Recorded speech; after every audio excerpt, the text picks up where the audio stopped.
अस्सलाम वालेकुम।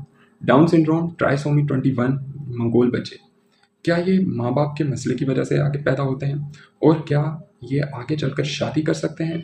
और क्या डाउन सिंड्रोम, ट्राइसोमी 21, मंगोल बच्चा अगर एक पैदा होता है तो क्या दूसरे बच्चे पैदा होने के भी चांसेस ज़्यादा होते हैं?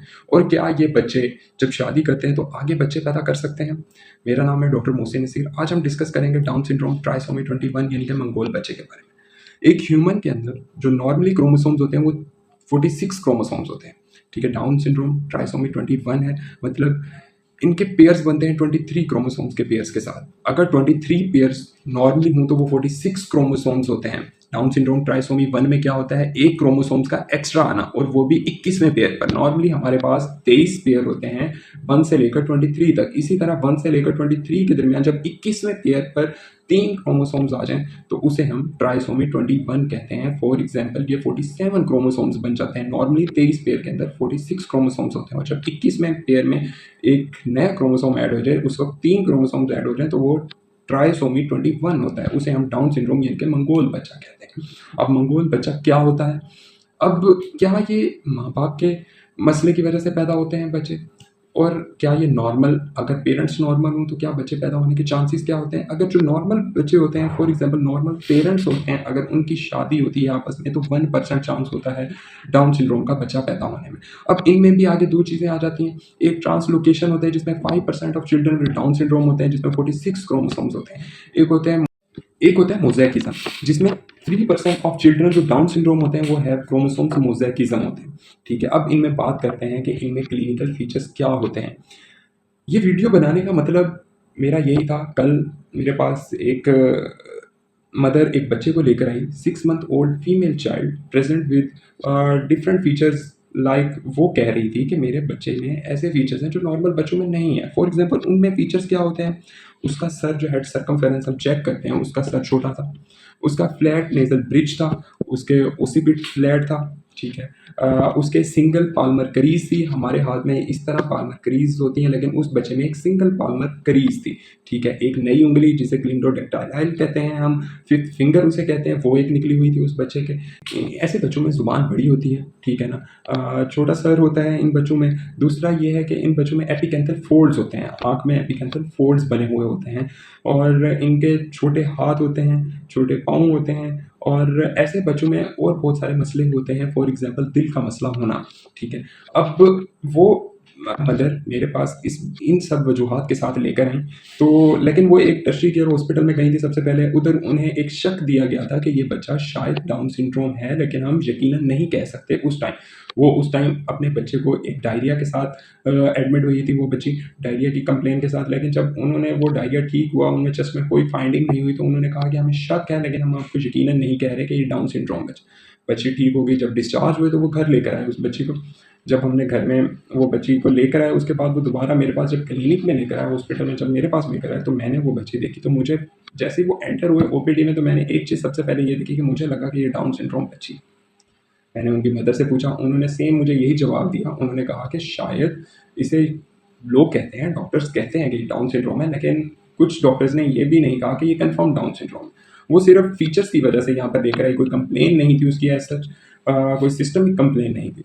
जब वो मेरे पास अपनी बच्ची को लाए तो मैंने सारे फीचर्स देखे। उसका हेड सर्कमफेरेंस लिया जो नॉर्मली कम था, उसकी टंग प्रोट्रूडेड थी, एपिकेंथल फोर्ड थे, नेजल ब्रिज था, फ्लैट ओसिपिट था, और उसके सिंगल पाल्मर करीज थी। मोस्टली फीचर्स जो डाउन सिंड्रोम में होते हैं वो उस बच्ची में थे। अब हमारा था कि हमने कंफर्मेशन डायग्नोसिस पर कैसे आना है, उस पेरेंट को हमने कैसे बताना है कि ये एग्जैक्ट डाउन सिंड्रोम ही है।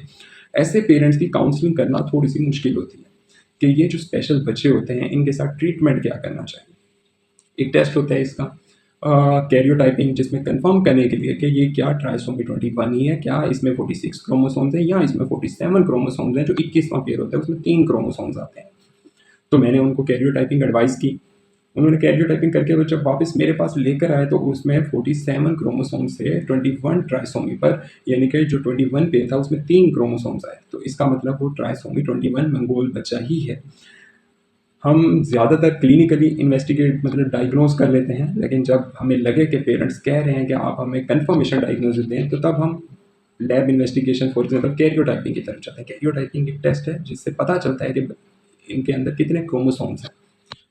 उससे पहले फीमेल जब मदर जब प्रेग्नेंट होती है तो उस टाइम अगर अल्ट्रासाउंड में स्कैनिंग में भी पता चलता है कि क्या बच्चा नॉर्मल है या नहीं है, तो फिर उस टाइम कोरियोनो सैंपलिंग करवाते हैं या एमनियोसेंटेसिस करवाते हैं।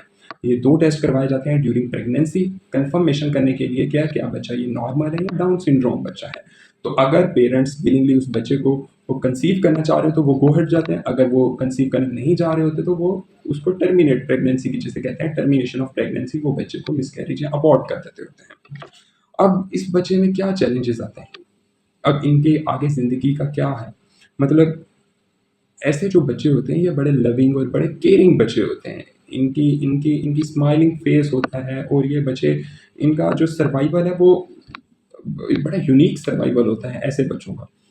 अब ऐसे बच्चों में अब जो डाउन सिंड्रोम आ गया, फॉर एग्जांपल हमारे पास बच्चा डाउन सिंड्रोम पैदा हो चुका है, अब उसमें क्या चीज़ें हमें फेस करनी पड़ती हैं as a doctor, as a parent, हमें उसमें क्या चीज़ें रूल आउट करनी पड़ती हैं। जब बच्चा पैदा होता है तो सबसे पहले उसे दिल का मसला होना शुरू होता है, for example tetralogy of Fallot, बच्चे का ब्लूइश होना।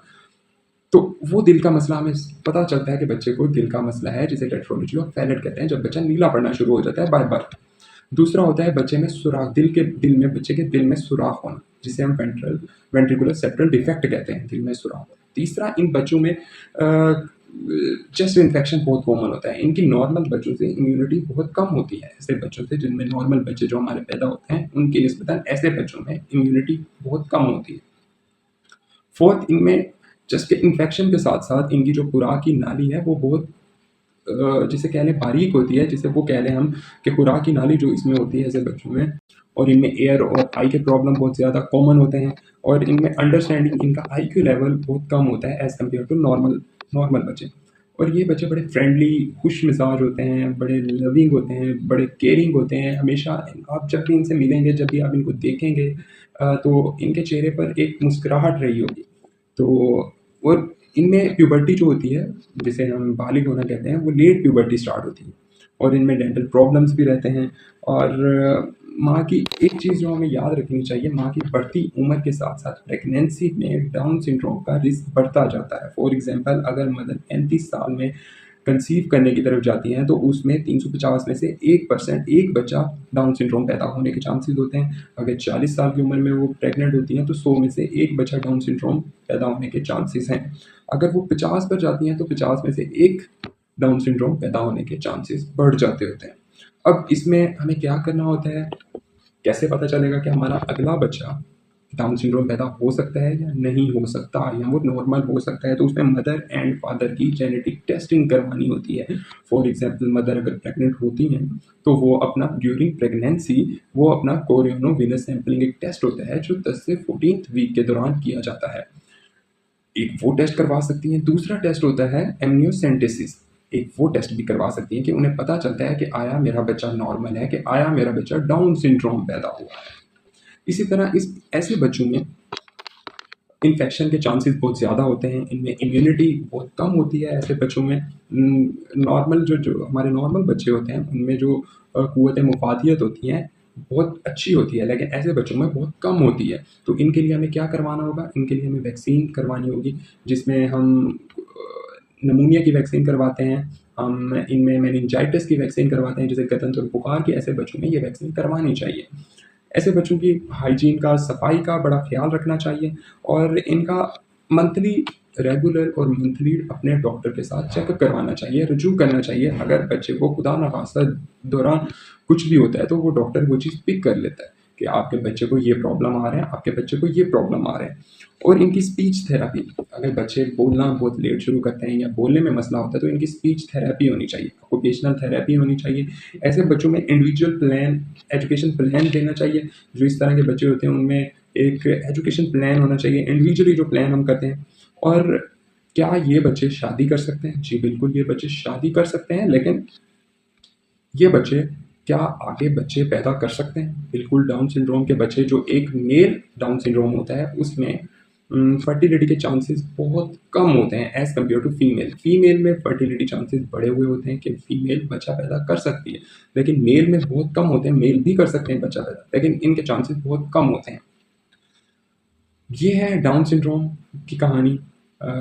मेरी आप सब लोगों से गुजारिश है कि अपने डाउन सिंड्रोम अगर कोई बच्चा पैदा होता है खुदा ना खास्ता किसी का, तो उस बच्चे को एक्सेप्ट करना सीखें, उस बच्चे को सर्वाइवल रेट बढ़ाना सिखाएं, अपने बच्चों